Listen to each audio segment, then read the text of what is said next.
Hi everybody and welcome back to the final episode of creating new fossil Pokemon for Pokemon regions that never got fossils. Paldea is the most recent region which surprisingly didn't get a new set of fossils, which I honestly didn't expect since the whole theme of these games are past and future, so like that would have been perfect, but whatever. We didn't get them, so I'm here to help out. Paldea is based on the Iberian Peninsula. I can't find the article anymore, but I somewhere read that prehistoric fossils on the Iberian Peninsula were often found near archaeological sites, so basically sites where humans in ancient times lived or at least came across. For the connecting theme, I thought about each fossil representing an ancient art form. One will be music themed and the other one will be jewelry, how do you pronounce that? Truly, like necklaces and stuff. Yeah, let's ignore that. Anyways, here's the first fossil. It both represents an instrument and an element, very prominent for the animal that its Fakemon is based on. Can you guess which one? First fossil of the day, the horn fossil. I thought about putting the fossil into Area 0, but that would have been very late into the game, so I went with the Asado Desert instead, since there are also ruins of the past, which is a neat connection to like the real life archaeological sites fact. Revival time. Which prehistoric animal is known for its horns? Correct, the rhinoceros. At first I just sketched a basic rhino before adding elements of various music instruments, and the horn was designed to look like a flute, obviously. For the tail I used the upper part of like guitars as an inspiration, and on its chest I added a pattern that looks like the strings of said instrument. The hind legs looked very empty, so I added some strings, but that just looked stupid. And at the end I chose a pattern loosely inspired by castanets, and the ears were shaped to look like triangles, the music instrument, not the shape. But in the end they looked more like plectrons, which is fitting because of the guitar theme. At the beginning the fake one looked more like on the aggressive side, but a simple change to the eyes changed the whole personality. I added the two markings to make an abstract note and also like to allude to eyelashes, and yeah, it did change the design to a more cute one. For colors I went with a blue base tone. Brown or grey probably would have been more fitting, and I tried those one out, but they looked rather generic and non-fantastical, so I went with a bit more colorful approach. And here it is, Rhinoot. The name is a fusion of rhino and flute. Originally I wanted to name it Rhinoise to incorporate the term noise, but it was too similar to a Fakemon by Art, which was called Rhinoceer, like Rhinoise, Rhinoceer, too similar in my opinion, so I went with something different. While running around in the desert, their horn makes a whistling sound that can be confused with flutes. They once a year lose their horn to grow a new and larger one. In ancient times these horns were used as music instruments. One fossil down, one more to go. I already said it will be based on jewelry, more specifically prehistoric amber beads. Can you from the sketching already tell which animal this is based on? Well, maybe if you hear the name. This is the scale fossil, which can also be found in the Asado Desert. Miniature versions of this were used as jewelry back in the prehistoric time of Paldea. Let's see what it looks like when we revive it. While looking up fossils for the Iberian Peninsula, I found one of the cutest animals I've ever seen, the pangolin. It looks pretty similar to Pokemon like Sandshrew or like its evolution, so this Fakemon might actually be an ancestor to them. I knew I wanted to incorporate the jewelry form into the head crest of this Fakemon. I basically created a mane-like structure out of them.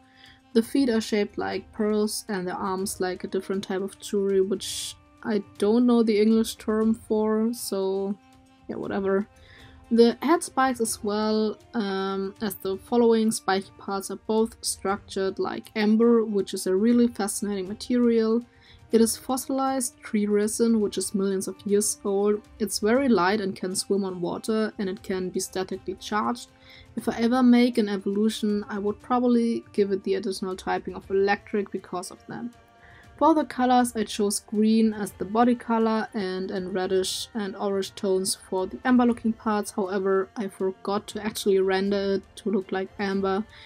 Whoopsie. I still think it turned out very cute in the end. Definitely a very friendly looking one. The green is supposed to make it look like grass type, which I chose because, well, amber comes from trees are plants, so you know the deal.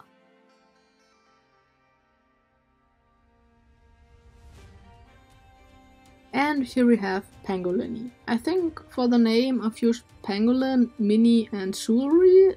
I think that was it. Like I said, it's a rock and grass type. Even though they are not a water type, they are surprisingly good at swimming, since the light amber parts always float. So, here are the horn fossil Rhinoot and the scale fossil Pangolini. These two were the first fossils I designed for the series, and I'm really happy with both of them, and the outcome definitely gave me the confidence for the other fossil mons. But I want to hear your opinion. Which one would you choose? Please let me know down in the comments. Now let's check out what the fusion of these two will look like. The arms of Pangolini looked like a spider face to me, and in the end it's not gonna be a spider, but still a very creepy crawler. The ears of Rhinoot were reinterpreted as 6 little legs, so it's like a bug insect type of creature.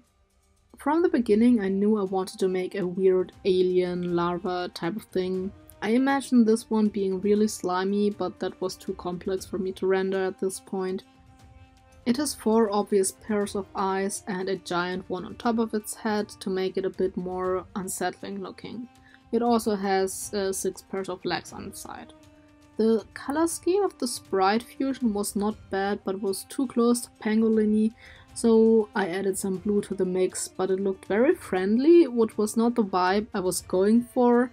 And then I changed the red to some dark blue and it instantly looked better and like changed the whole vibe of the design. It makes the light green stand out a lot more, just like glowing toxic waste or something like that.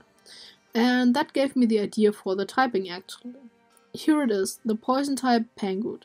They can mostly be found in deep forest or areas or caves. Their eyes glow in the dark, which I think would look very nice in a game, like you go into a cave and there are like 20 pairs of glowing eyes staring at you. Absolutely epic. Up to the next fusion. While flipping around Rhinoot, I saw a second face on its face, which looked pretty weird, but yeah. The tail was reimagined as a basic body with 4 static looking legs. And I used the tail of Pangolini as a pair of horns, or like ears. Ears on a bug don't make that much sense, but yeah. The sprite, like I said, looked very bug-like to me, and I wanted to keep this appearance. However, while drawing it, I kinda got cat vibes. I know that's super weird, but the horns reminded me of cat ears, which is such an odd mix. I tried to give it actual whiskers because of that, but it looked too strange, so I simplified it to these Naruto looking markings. To fill in the empty space in the back, I added the markings of Rhinoot's chest and a few note-like patterns. I also added some pupils because most fossil Pokemon I created just had like blank eyes. And in the end, when it came to the colors, I made it a lot darker and edgy looking than I originally thought I would, but I liked the outcome, so I just rolled with it. And here it is, Rhinolini, a pure steel type. They can suck up stones with their trunks and extract the metals and minerals to harden the outside of their body. The more metal they extract, the larger the grey spots on their body grow. If they are fully covered, they will evolve. Here are they side by side, Pangoot and Rhinolini. What do you think about them, and which one do you prefer? I'd personally go with Pangoot, but tastes are different, so I hope you like them both. Out of the 4 new fake moon, which one is your favorite one? One of the original fossils or one of the fusions? Please let me know in the comments. I hope you enjoyed this little spin-off series of the fusion fossils. Both creating new fossils and fusing them was a lot of fun for me and a good exercise. And I think the end results were not too bad. Please let me know your opinions in the comments and see you in the comments.